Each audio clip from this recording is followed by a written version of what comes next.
Hello दोस्तों, मैं अंजलि एक नया वीडियो लेकर आई हूँ। आज हम जिस टॉपिक पर बात करने जा रहे हैं उस टॉपिक पर मैंने पहले भी वीडियो बनाया है, पर क्योंकि वो वीडियो मैंने बहुत पहले बनाया था जिस कारण उसमें सारे फैक्ट्स और इवेंट्स सही तरह से नहीं बता पाई थी, मैं आज एक बार फिर अपडेटेड इन्फॉर्मेशन और डिटेल्स के साथ लेकर आई हूँ पूरी स्लिदरिन फैमिली की डिटेल। तो सैलाज़र स्लिदरिन यानी हॉगवर्ट्स के 4 फाउंडर में से एक, जिसके नाम पर स्लिदरिन हाउस भी था, टेटियस और कॉर्डियला स्लिदरिन का इकलौता बेटा था। सैलाज़र का जन्म 934 ईस्वी में Irish pure blood family Slytherin family में हुआ था।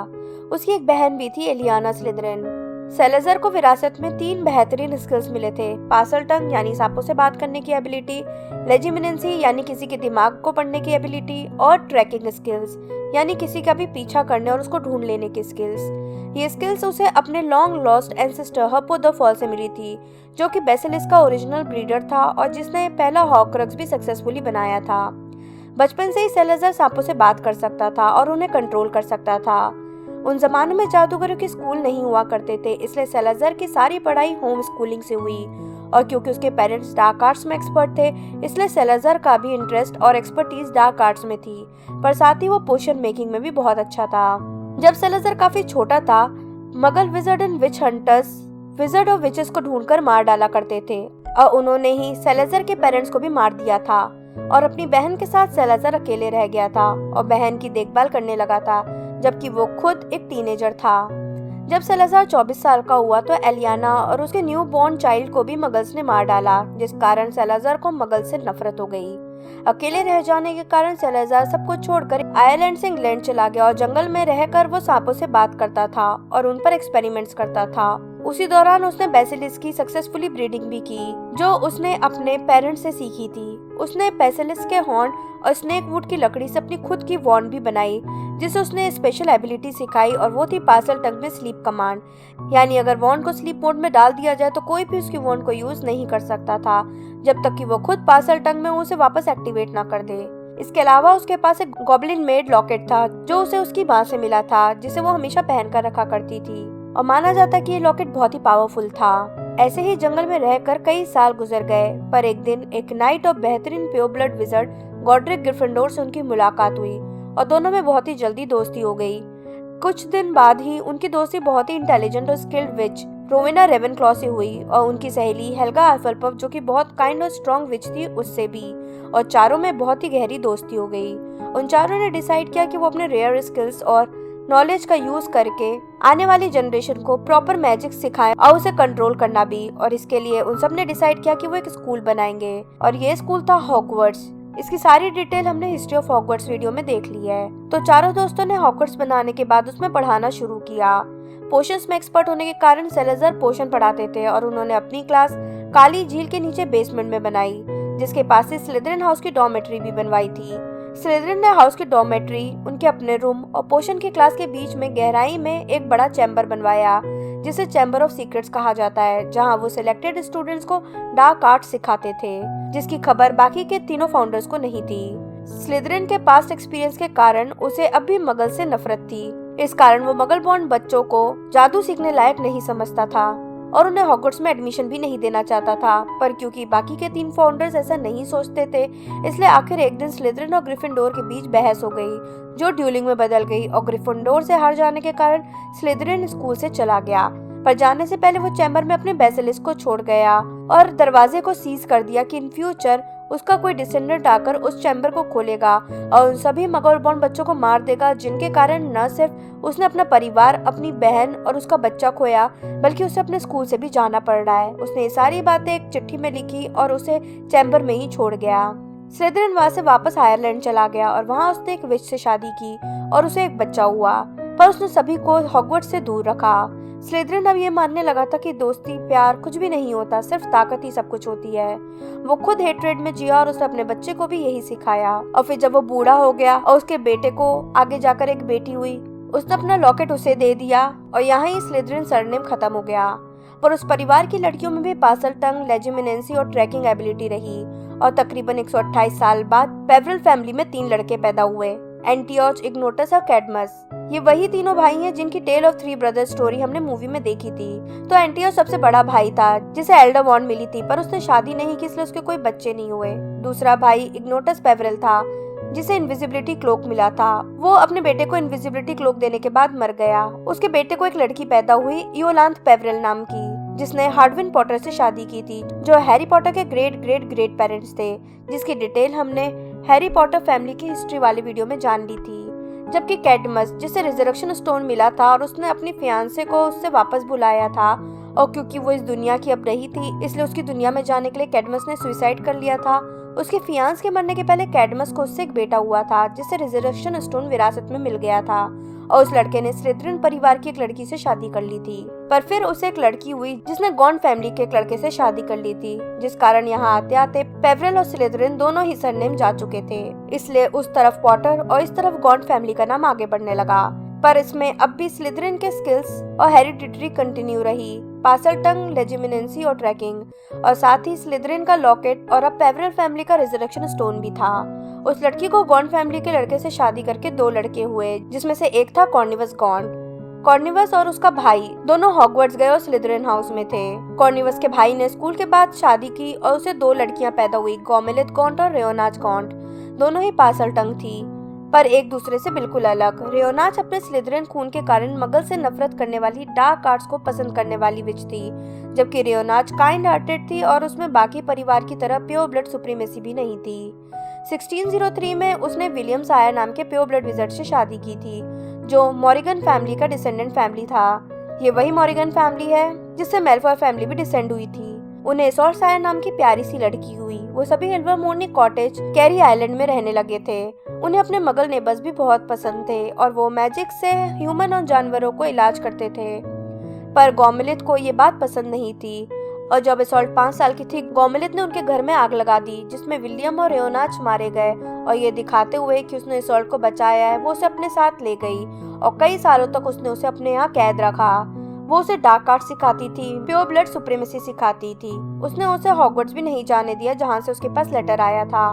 गोमेलिथ वही वॉन्ड यूज करती थी जो स्लिथरिन की हुआ करती थी, यानी बेसिलिस्क के हॉर्न वाली वॉन्ड, क्योंकि उसने वॉन्ड को स्लीप मोड से उठा दिया था, जो उनके पिता को हॉगवर्ट्स के चैम्बर ऑफ सीक्रेट्स में मिला था। पर 12 साल बाद 17 साल की उम्र में इसोल्ट ने उस वॉन्ड को चुरा लिया और उसकी मदद से वो अपनी मौसी की कैद से भाग गई।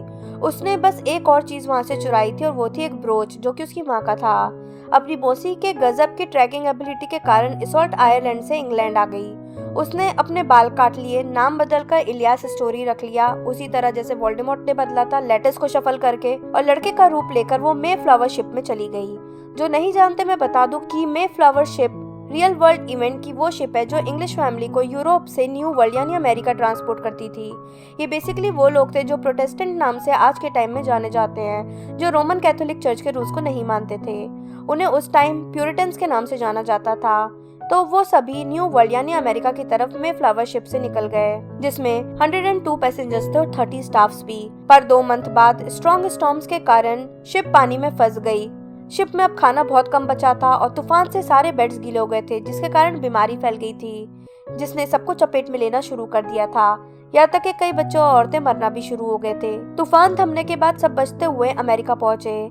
इसोल्ट भी उनमें थी और मगल से दूर वो माउंटेन में रहने लगी, जिन्होंने ये मान लिया था कि इलियास स्टोरी भी बाकी कई लोगों की तरह मारा गया। पर इसोल्ट को पता था कि उसकी मौसी उसके पीछे यहाँ भी आ जाएगी और मगल्स भी उसे एक्सेप्ट नहीं करेंगे, क्योंकि वो एक विच थी। वो कई हफ्तों तक अकेली रही, जहाँ उसका सामना हाइड बिहाइंड से हुआ, एक बीस्ट जो जंगल में रहता और इंसानों को खाता है। पर तभी वहाँ एक पगविजी उसे मिला, जिसके साथ मिलकर उसने हाइड बिहाइंड को भगा दिया। पर इन सब में पगविजी घायल हो गया था और वो इंसानों के लिए हाइड बिहाइंड से भी ज्यादा डेंजरस होता है। पर इसोल्ट ने उसकी जान बचाई, उसकी देखभाल की, जिस कारण पगविजी ने उससे वादा किया कि उसकी जान बचाने का एहसान वो उसकी जान बचाकर कभी चुकाएगा, और दोनों में दोस्ती हो गई। पगविजी ने उसे अपना असली नाम नहीं बताया, इसलिए इसोल्ट ने उसे अपने पिता का नाम विलियम दे दिया। कई साल दोनों साथ रहे और एडवेंचर्स पर गए, पर एक बार उन्हें वही हाइड बिहाइंड दिखा और इस बार उसने 2 विलेजर्स को मार दिया था और उसके पास 2 बच्चे रो रहे थे। ये चैडविक और वेबस्टर बूट थे। इसोल्ट उन बच्चों को बचाकर ले आई, पर विलियम को ये बात पसंद नहीं आई और वो वहाँ से चला गया। इसोल्ट को जल्द ही पता चल गया कि वो दोनों बच्चे बूट फैमिली के थे और विज़र्ड थे। उन बीमार बच्चों की वो देखभाल करने लगी और उसने उनके पेरेंट्स की बॉडी को दफनाने का भी डिसाइड किया। जब वो उनकी बॉडी को दफनाने के लिए गई तो वहाँ उसकी नजर एक मगल जेम्स स्टुअर्ट पर गई, जिसने उसकी मदद बॉडीज को दफनाने में की। जिस दौरान जेम्स की नजर लड़कों के पिता की ऑलमोस्ट टूट चुकी वॉन पर गई। उसने वॉन को उठा लिया और उसे हिलाया, जिससे वो पीछे की तरफ फेंका गया और बेहोश हो गया। इसॉल्ट उसे भी शेल्टर ले आई। जल्दी ही जेम्स को पता चल गया कि इसॉल्ट विच है, क्योंकि वो पोशन बना रही थी बच्चों को ठीक करने के लिए। पर उससे नफरत करने की जगह जेम्स उसकी हेल्प करने लगा। उन दोनों ने मिलकर स्टोन का एक घर भी बनाया, ताकि जहाँ पे वो आराम से पोशंस बना सके और किसी को पता न चले। उस घर का नाम उन दोनों ने मिलकर इल्वरमोर्नी ही रखा, इसॉल्ट के अपने पेरेंट्स के घर के नाम पर। जल्दी ही उन दोनों में प्यार हो गया, उन दोनों ने शादी कर ली। उन्होंने उन बूट बॉयज को भी अडॉप्ट कर लिया। इसॉल्ट उन सबको हॉगवर्ट्स की बातें बताया करती थी, जहाँ वो खुद तो नहीं जा पाई थी पर उसके पेरेंट्स गए थे। और क्योंकि अमेरिका में उस टाइम पे स्कूल नहीं था और बच्चे 11 साल के होने ही वाले थे, इसलिए बच्चों को मैजिक सिखाने के लिए उसने घर पर ही एक छोटा सा स्कूल खोला। और हॉगवर्ट्स की तरह उसने 4 हाउस रखे मैजिकल एनिमल्स के नाम पर। बेटे चैडविक के लिए थंडरबर्ड, वेबस्टर के लिए वेम्पस, जेम्स के लिए पगविजी और खुद के लिए हॉर्न सरपेंट। जल्दी ही उनके मैजिक स्कूल की बात दूसरे विजिट्स तक पहुंची और वो भी अपने बच्चों को वहां लाने लगे। इसॉल्ट और जेम्स को 2 लड़कियां हुई, जिनका नाम उन्होंने रेओनाच और मार्था रखा था। पर अब इस स्कूल की खबर गॉर्मेलिथ तक पहुंच गई थी और इसॉल्ट और स्टुअर्ट को मारने वो अमेरिका आ गई। उसने स्कूल को डिस्ट्रॉय कर दिया और उसकी बेटियों को किडनैप कर लिया। जब इसॉल्ट को पता चला और वो ड्यूलिंग के लिए गॉर्मेलिथ के सामने पहुंची, गॉर्मेलिथ ने इसॉल्ट के वॉन्ड को स्लीप मोड में डाल दिया। और क्योंकि इसॉल्ट पासल टंग नहीं थी, इसलिए वो वॉन्ड को वापस उठा नहीं पाई और वो हारने लगी थी। पर तभी वहाँ विलियम पुगविजी आ गया और उसने अपना पॉइजन एरो गॉर्मेलिथ के हार्ट में घुसा दिया, जिससे वो मर गई। विलियम इसलिए वहाँ आ गया था क्योंकि इसॉल्ट ने हारते टाइम अपने पिता को याद करते हुए उनका नाम विलियम जोर से लिया था। उसके बाद पगविजी उनके साथ ही रहने लगा। क्योंकि इसॉल्ट पासल टंग नहीं थी, इसलिए वो वॉन्ड को वापस कभी अवेक नहीं कर पाती और इसलिए उसने जेम्स के साथ मिलकर वॉन्ड को अपने घर के ग्राउंड में दफना दिया। कुछ टाइम बाद वहाँ से एक स्नेक वुड का ट्री निकला, जिसे काटना या खत्म करना नामुमकिन था, पर उन्हें जल्दी पता चल गया कि उसमें पावरफुल मेडिसिनल प्रॉपर्टी थी। स्कूल फिर से बनाया गया और अब वहाँ कई बच्चे पढ़ने लगे। धीरे धीरे ये स्कूल अमेरिका का सबसे बड़ा wizarding school Ilvermorny school of witchcraft and wizardry बन गया। इसॉल्ट की बेटी मार्था ने एक मगर से शादी की क्योंकि वो एक स्क्विब थी। पर जेके रोलिंग के अकॉर्डिंग उसमें मैजिकल ब्लड लाइन के कारण कुछ जनरेशन बाद मगल बॉर्न विच या विजर्ड फैमिली में आ सकते हैं, तो ऐसा हो सकता है उस फैमिली में भी आया हो।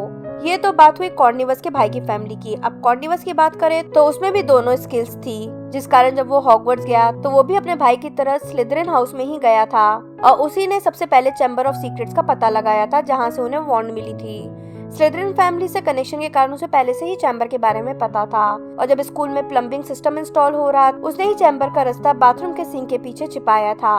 कॉर्निवस को विरासत में लॉकेट और रिजरेक्शन स्टोन दोनों ही मिला था।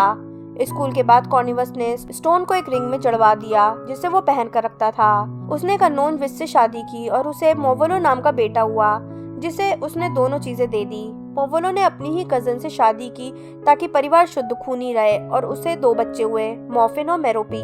मॉर्फिन को उसने रिंग दी और मेरोपी को लॉकेट। पर मेरोपी टॉम रिडल नाम के मगल को लव पोशन देकर उसके साथ भाग गई और टॉम मोवोलो रिडल को जन्म देते ही मर गई, जबकि लव पोशन के असर खत्म हो जाने के कारण टॉम रिडल उसे छोड़कर वापस आ गया, क्योंकि मेरोपी सेंट्रिक सी थी और नॉर्मल नहीं थी। टॉम रिडल ऑर्फनेज में बड़ा हुआ और हॉगवर्ट्स जाने के बाद उसने मोवोलो नाम की बदौलत अपने परिवार की हिस्ट्री का पता लगाया, जिसकी सारी डिटेल्स हमने वोल्डेमॉर्ट की लाइफ वाली वीडियो में देखी थी कि कैसे वो टॉम रिडल से वोल्डेमॉर्ट बना और उसने हॉक्रक्स बनाया और तबाही मचाई और पूरी हैरी पॉटर सीरीज बन गई। क्योंकि वोल्डेमॉर्ट ने शादी नहीं की थी, उसके कोई बच्चे नहीं हुए थे, अगर हम कर्स चाइल्ड को कंसीडर न करें जिसमें कि डेल्फी थी। तो यहाँ ही स्लिदरिन और गॉन्ट फैमिली खत्म हो गई और अगर कहीं मगल बॉर्न विजर्ड या विच हो जिसमें पार्सल टंग एबिलिटी हो तो वो सॉल्ट शायर की बेटियों के डिसेंडेंट हो सकते हैं। तो दोस्तों ये थी पूरी हिस्ट्री स्लिदरिन फैमिली की। आपका क्या सोचना है इस बारे में मुझे नीचे कमेंट बॉक्स में बताएं। वीडियो को लाइक और शेयर करना बिल्कुल ना भूलें। मैं जल्दी ही नई वीडियो के साथ वापस आऊंगी, तब तक के लिए बाय बाय।